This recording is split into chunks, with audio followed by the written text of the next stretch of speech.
आज को माँ बाबूजी जो हमसे इतना उम्मीद लगा रहे हैं कि हम उनकी सेवा करें, अरे यही उम्मीद तो हमने भी लगाई थी जब बहू बन के इस घर में आए थे। तब तो बाबूजी ने सरेआम ऐलान कर दिया था कि हमारा तो जी एक ही बेटा है, संजू उर्फ राजन सिंह। तो आज जब सेवा की बात है तो कहाँ गया उनका संजू उर्फ राजन सिंह? आज पूरे खानदान को बड़ा बेटा और बड़ी बहू याद आ रही है। जब पैसा का बात था तो बाय बाय, आज जब सेवा की बात है तो हेलो हेलो हाय हाय।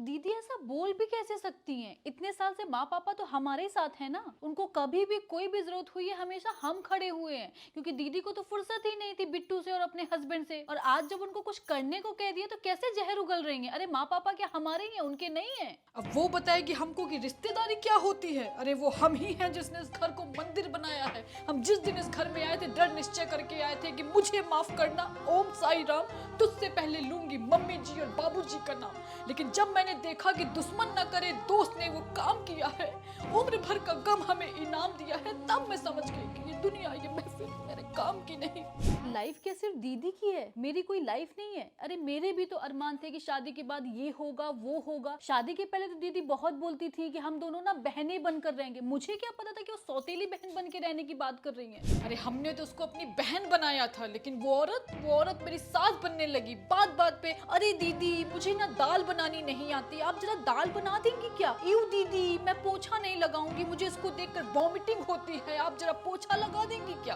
पहले तो हमें उसकी चाल नहीं समझ में आती थी, हम बच्चा समझ के उसका सारा काम कर दिया करते थे। लेकिन फिर मुझे दिखा कि अरे यहाँ तो मेरी सेल्फ रिस्पेक्ट के साथ खिलवाड़ किया जा रहा है, मुझे भाभी माँ की जगह दाई माँ का दर्जा दिया जा रहा है। फिर क्या? फिर हमने भी अपना वो रूप दिखाया जो तुम लोग देखना नहीं चाहते थे और हम कभी दिखाना नहीं चाहते थे। अरे मैं तो हेल्प मांगती थी, नहीं आता था मुझे, और आपने किया तो कितने दिन किया? 1 साल 1.5 साल? अरे मैं तो पूछती हूँ कि जब मैं नहीं आई थी तब क्या नहीं करती थी आप? खूब करती थी, क्योंकि तब आपको पता था कि अभी करके मम्मी पापा की फेवरेट बन जाऊंगी, ताकि जब जमीन की हिस्सेदारी हो तो गिनवा के सब लिखवाया जाएगा। वो तो पापा जी समझदार निकले जो आपकी हरकतों का पता चल गया उनको। हाँ तो ही तो समझदार हुए इस दुनिया में, एक संगीता देवी और एक रामेश्वर सिंह यानी ससुर जी मेरे। बाकी दुनिया तो मूर्खाधिराज है। तो फिर क्यों आज जैसे महासमझदार आदमी की सेवा उनकी महासमझदार बहू नहीं कर पा रही है? क्यों आज इस मूर्ख औरत की सबको याद आ रही है? अरे इसीलिए क्योंकि तुम लोगों ने मुझे समझा ही यही, अपने से नीचा, अपने से कम। लेकिन मैं उस समझदार औरत को बताना चाहूंगी कि ये मूर्ख औरत भाभी उसकी ग्रेजुएट है, MA honours with political science from Pandit Madan Gopal Shukla inter college.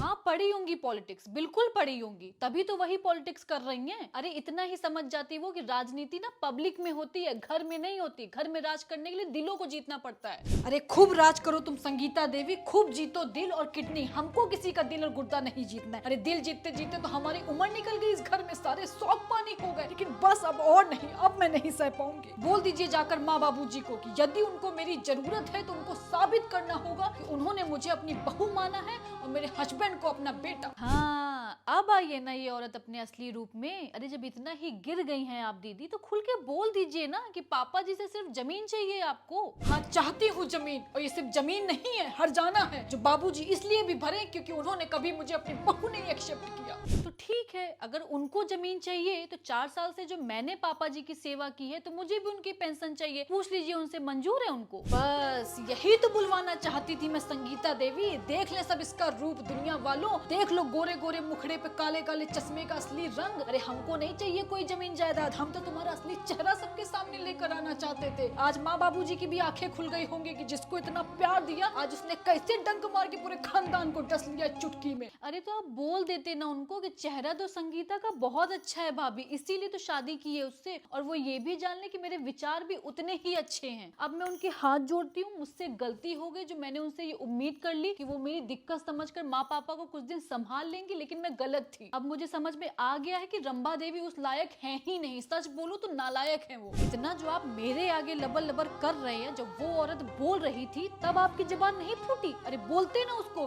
कि रंभा नालायक भी है और खलनायक भी, लेकिन उसको खलनायक बनाया किसने? जरा खुद से पूछना संगीता देवी। संगीता को खुद से कुछ भी पूछने की जरूरत नहीं है रंभा दीदी, जरूरत आपको है अपने अंदर झांकने की कि आपने इस परिवार के लिए क्या किया है। क्या किया है?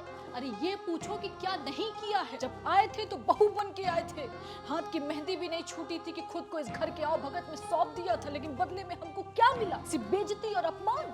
अब बस ये है कि रंभा देवी की माँ बाबूजी को जरूरत है, रंभा देवी तैयार है, नो इफ नो बट के साथ। उनको बोल दीजिए कि बस करें, अब जरूरत नहीं है उनके ड्रामे की। इतनी बेइज्जती करने के बाद, नागिन की तरह इतना जहर उगलने के बाद अब महात्मा गांधी बनने की जरूरत नहीं है उनको। मुझसे गलती हो गई जो मैंने पूछ लिया उनको, लेकिन अब मैं खुद ही से सब संभाल लूंगी। हाँ, मैं हूँ नागिन, वो लोग बहुत नेवला है ना, तो फिर करे नेवला परिवार माँ बाबूजी की सेवा। फिर क्यों इस नागिन की जरूरत पड़ रही है तुम लोगों को? अरे गलती हो गई उम्मीद करके, उसके लिए मैं तहे दिल से माफी मांगती हूँ। जाके बता दीजिए रंभा देवी को कि वो अपने खंबे जैसे पति के साथ जीवन जिए अपना, मैं अपने परिवार को देख लूंगी, संभाल लूंगी। संभाल कितना रही है वो तो खैर हम देख ही रहे, बस मेरा मुंह न खुलवाए अब कोई। वही बाबूजी जब हमारे साथ रहते थे तो हट्टे कट्टे स्वस्थ थे, और आज देखो कच्चा शीशा बन के पड़े रहते, कब टूट के बिखर जाएंगे कुछ ठिकाना है। वही उनकी देखभाल हुई होती, सेवा हुई होती, तो आज उनका ये हाल नहीं होता। और वो लोग हमारे कोई दुश्मन नहीं है, हमको बस उनसे प्यार और सम्मान की भूख है। वो अगर आज भी मिल जाए तो यही रंभा देवी आज भी अपने परिवार के लिए मर मिटने के लिए तैयार। यही गलतफहमी तो मिटानी है उनको। प्यार और सम्मान आज भी इस घर में उनका उतना ही है, और ये तो उन्होंने अपने मन से मान लिया है कि पापा जी उनको बहू नहीं मानते हैं, और इस चीज का कोई इलाज नहीं है। वरना पापा जी तो आज भी उनको और भैया को उतना ही याद करते जितना पहले याद करते थे।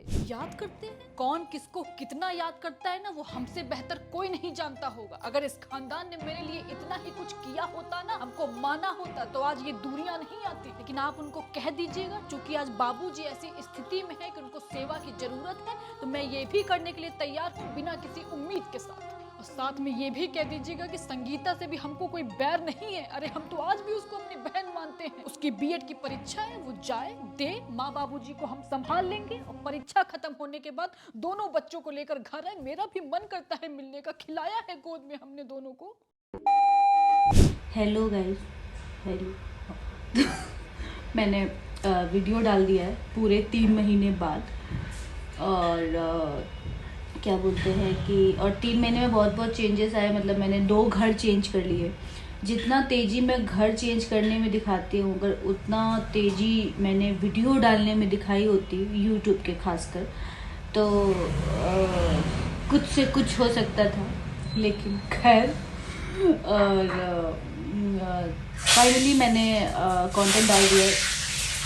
आज सारा सब्जी बन जाएगा। तो क्या बोलते हैं कि उसका जो फर्स्ट पार्ट है वो मैंने अपने पहले वाले घर में शूट किया, और जो सेकंड पार्ट है वो नए घर में, मतलब फर्स्ट सेकंड ऐसे कि जेठानी वाला जो पार्ट था वो दूसरे घर में शूट हुआ था, और क्या बोलते थे वो देवरानी वाला पार्ट इस घर में शूट हुआ है।